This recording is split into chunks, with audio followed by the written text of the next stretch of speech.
You know, there comes a time in every person's life when the noise gets too loud, when the world demands too much of you. Opinions, performance, perfection. You start feeling like a character in someone else's story, and deep inside, a quiet voice whispers, I need to disappear, not to escape, but to rebuild, to remember who you are when no one's watching. Because transformation doesn't start when the world applauds you. It starts in silence, when you dare to step away and rewrite your own script. Let's talk about how to disappear and transform yourself, not as an act of vanishing, but as an act of becoming. There comes a moment when the world's volume dials up and every little thing, the messages, the meetings, the expectations, begins to press against you like water. You feel the urge to move faster, to answer quicker, to become louder so you can be seen. And inside, another voice asks for a different pace. It says, step away, not to abandon life, but to step aside from the noise so you can see what is actually there. When you step away, you give yourself room to breathe. You refuse the idea that productivity is the only measure of your worth. You watch your days without constant commentary and begin to notice small details you were missing. The way light falls across a table, the rhythm of your thoughts, the steady pulse of a life that existed before other people's expectations. This is not escapism. It is the act of returning to yourself. I knew someone who reached a breaking point during a year that had no mercy. She turned off her phone for weeks. No social feeds, no inbox pings, no calendar invites. At first, she felt invisible, like she had stepped off a stage mid-performance. But she started to write again, not for anyone else, but for herself.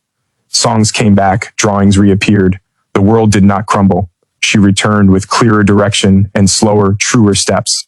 Stepping away is practical. When you are constantly reacting, you make decisions from quicksand. You are shaped by the loudest thing in your ear, a notification, a headline, a passing comment. When you create space, thought cools. You make room for pattern and perspective. You say yes to what matters and no to what merely demands attention. There is courage in this. We are conditioned to equate busyness with value. Choosing to be still feels like rebellion. It is a quiet rebellion against the idea that every moment must be monetized, curated, or broadcast.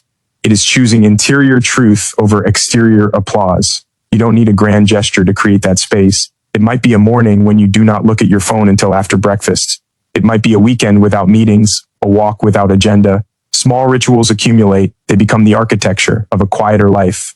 These practices teach you what you love because you notice what keeps you returning to it when no one is watching. When clarity comes, it is gentle but unmistakable. You see which relationships are nourishing and which are transactional. You recognize patterns that steered your life without permission.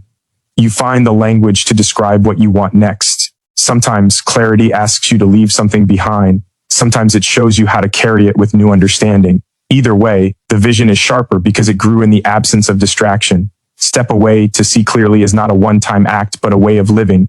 It does not demand solitude forever. It calls for the wisdom to know when the noise has taken over and the humility to press pause. The reward is not dramatic. It is a steadier life, an honest path, and the courage to choose your direction with eyes that can finally see. So when that quiet voice asks you to step away, listen. Give yourself the present. Make the small daily decisions that protect your space. In the calm, what is essential will float to the surface, and you will find what you were searching for was waiting within you all along. Let the stillness teach you how to return, wiser and kinder, always. We all wear masks, some we put on because the world expects us to. Others we create to protect what's fragile inside. Over time, we forget where the mask ends and where we begin. We smile when we're breaking. We act confident when we're uncertain. And we pretend to have everything figured out because it feels safer than admitting we don't. But there comes a point when the weight of pretending becomes too heavy to carry. The truth inside you starts to push against the surface, begging to be seen. That's when you realize, if you really want to live, you have to let go of the mask. Letting go isn't easy. We've spent years shaping those masks to fit the version of ourselves that others will accept. We wear them to blend in, to avoid judgment, to feel loved. But the mask that once protected you slowly becomes a cage. It keeps out the pain, yes, but it also blocks the light. It keeps you safe, but it keeps you small. When you finally take it off, you'll feel exposed, maybe even afraid. But you'll also feel something you might not have felt in a long time. Freedom. I once knew someone who had built a whole life around being the strong one. always composed, always calm, never asking for help. People admired her for it, but inside she was exhausted. One night she told me, "I don't even know who I am when I'm not pretending to be okay." It hit me. So many of us are living that way, trying to hold everything together for everyone else, when what we really need is to fall apart and be honest about it. The moment she finally let herself cry in front of someone she trusted, she said it felt like breathing for the first time. That's what happens when you drop the mask. You start to breathe again. The world has a strange way of rewarding perfection, but the truth is, people don't connect to perfection. They connect to honesty. They connect to vulnerability. Think about the moments in your life when you felt closest to someone. It wasn't when they were flawless. It was when they were real. When they said, "I'm scared," or "I don't know what to do," and you saw yourself in their truth. That's what makes us human. That's what builds connection. Science even backs this up. Researchers have found that authenticity, living in line with your true values and feelings, is one of the strongest predictors of long-term happiness. When we stop pretending, our stress levels drop, our relationships deepen, and our sense of meaning grows. It's like finally stepping out of a dark room into sunlight. You see everything clearer, including yourself. Letting go of the mask also means forgiving yourself for the times you needed it. You wore it because you had to survive. You wore it to protect your heart until it was strong enough to stand on its own. Don't hate the version of you that pretended. Thank them for getting you here. But now it's time to live without armor, to speak without rehearsing, to feel without filtering, to show up as you are and trust that it's enough. When you drop the mask, some people will leave. They were never seeing you anyway. But others will appear, people who recognize your light, not your performance. They'll stay because of your truth, not despite it. And those are the people worth keeping close. Life isn't about maintaining an image. It's about becoming whole. It's about learning that the cracks you tried to hide are what make you beautiful. When you finally stop pretending, you don't lose anything real. You lose the illusion that you ever had to be anyone else. And in that moment, you find the quiet, unshakable strength that only comes from being exactly who you are. At some point in life, you'll look back and see the versions of yourself that you've been, the one who tried too hard, the one who failed, the one who hurt people, and the one who got hurt. You'll see the choices that haunt you, the words you wish you could take back, the moments you'd rewrite if you could.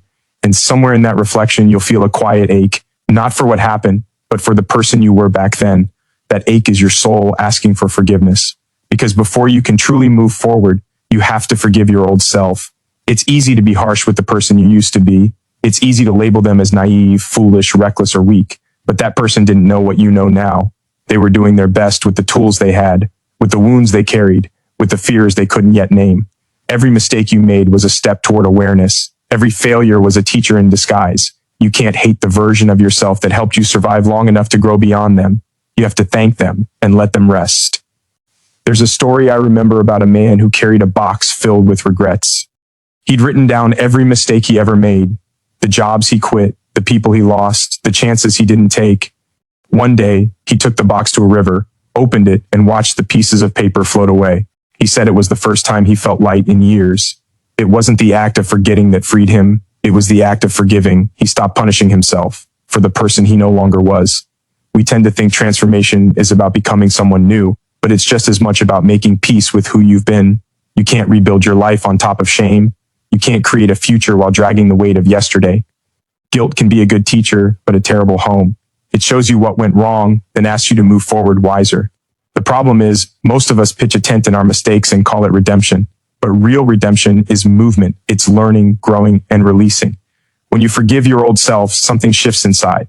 The world doesn't change overnight, but your relationship with it does. You stop flinching at your own reflection.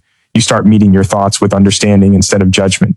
And little by little, you build trust with yourself again. You stop needing perfection because you start seeing progress. You start realizing that healing doesn't erase the scars. It changes the way you see them. They become reminders of how far you've come, not how broken you once were.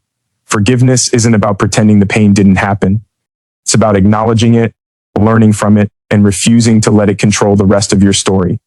There's beauty in imperfection, strength in softness, and wisdom in every wrong turn. You can't rewrite your past, but you can change the way it lives inside you. You can let it become the soil where new things grow. Maybe you've been carrying your old self like a ghost, haunting every good moment, whispering that you don't deserve peace. But the truth is, you do. You always did. You just forgot somewhere along the way. So stand still for a moment, take a breath, picture that younger version of you, scared, messy, trying. Tell them they did enough. Tell them you understand. Tell them you forgive them. Because when you finally let go of resentment toward who you were, you create space for who you're becoming. You stop fighting your past and start dancing with it, learning its rhythm, honoring its lessons, and trusting that it was all leading you here.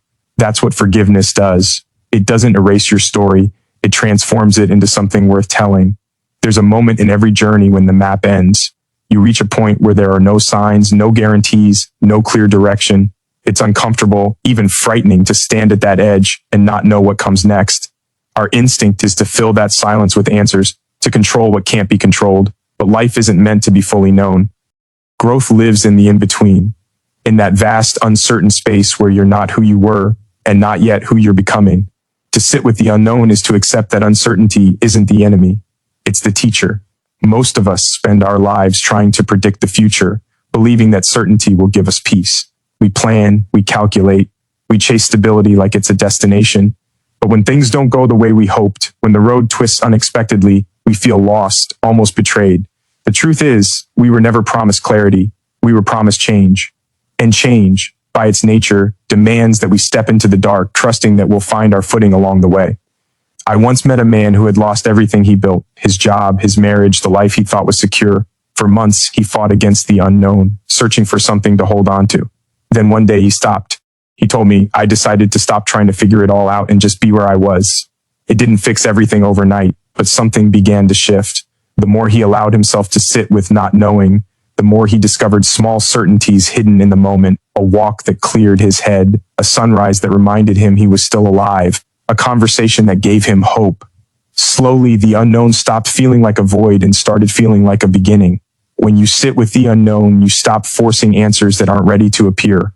You give life room to unfold. It's like planting a seed. You can't dig it up every day to see if it's growing. You have to trust the process, even when nothing seems to be happening. That's what patience really is. Believing that what's meant for you is growing in silence, waiting for the right time to bloom. There's a reason we feel so restless when things are uncertain. The human mind craves patterns. It wants to close every open loop. But real transformation doesn't happen in comfort. It happens in the spaces where we don't have control, where we have to rely on faith, intuition, and courage. The unknown strips away the illusions we build around ourselves. It forces us to confront who we are without the titles, without the plans, without the familiar stories. And in that confrontation, we begin to see our true strength. Some of the most beautiful moments in life are born from uncertainty. Falling in love, taking a leap of faith, starting over, none of those come with guarantees. You risk your heart every time, but that's what makes them meaningful. If you knew exactly how everything would end, you'd stop living with wonder. The unknown isn't meant to punish you. It's meant to open you. It's life's way of saying, trust me, there's more to you than you think. So maybe right now you're standing at the edge of something uncertain, a choice, a change, a new beginning that scares you. You don't have to have all the answers. You just have to stay present, breathe, and take the next small step. Let the path reveal itself as you walk. Life doesn't demand that you know everything. It only asks that you keep showing up with an open heart, even when you can't see what's ahead. Because one day you'll look back and realize the unknown you feared so much wasn't a void. It was a doorway. And on the other side of that doorway, you'll find a version of yourself you couldn't have discovered any other way. There comes a time when you've been through the storm, walked through your own darkness, and faced the weight of your silence. You've stepped away, shed your masks, forgiven your past, and sat with the unknown long enough to understand that transformation doesn't happen all at once. It happens quietly, in the unseen moments when you choose healing over reaction, patience over anger, and peace over noise. And then, one day, you realize you're no longer the same. You've changed, you've grown, you've evolved. That's when you return, not with noise or fanfare, but with presence, with power that doesn't need to prove itself anymore. When you return as the new you, the world may not recognize you at first. The things that once triggered you no longer pull the same strings. The people who once drained you can no longer reach the same depths. You move slower, speak softer, but everything you do carries weight. You've learned that real strength doesn't need to shout. It radiates quietly from within. There's a certain peace that comes from knowing who you are, and it doesn't demand validation. You don't need to announce your growth, because your energy speaks louder than words ever could. I once met someone who disappeared for almost a year. No social media, no parties, no updates. When they came back, they were different, calm, grounded, unshakable. They didn't try to explain where they'd been or what they'd done. They didn't need to. You could feel it in the way they carried themselves, slower, steadier, more intentional. It was as if they'd rebuilt their entire inner world and no longer needed the outside world's approval to exist. That's what transformation looks like when it's real. It doesn't seek attention, it seeks alignment. Returning as the new you means understanding that you don't owe anyone an explanation for your healing. People will ask what happened to you, why you're quieter, why you don't react the same way, why your circle is smaller. And the truth is, nothing happened to you. You just finally stopped abandoning yourself to be understood. You stopped explaining your worth to people who were never listening. You stopped chasing closure from those who benefited from your confusion. You learned that peace is not found in others. It's found in coming home to yourself. The beautiful thing about returning quietly is that it surprises even you. You start to notice the way you handle things differently, the way you no longer argue with old versions of yourself, the way you can look back at your pain without resentment because you see what it built inside you. That calmness you feel, that's your reward. That's what happens when you no longer let the world dictate your pace or your purpose. When you come back, don't look for applause. Look for alignment. Don't seek recognition, seek truth. The people meant to walk beside you will feel your growth without you having to prove it. They'll see it in your eyes, hear it in your tone, sense it in your silence. Because when you've truly transformed, your energy shifts and everything around you begins to adjust to match that frequency. Some things will fall away. Let them. Not everyone can meet you where you are now. The power of quiet transformation is that it doesn't need to be announced. You've already done the hardest part. You faced yourself. You confronted the doubts, the fears, the patterns that kept you small, and you did it not for attention, but for peace.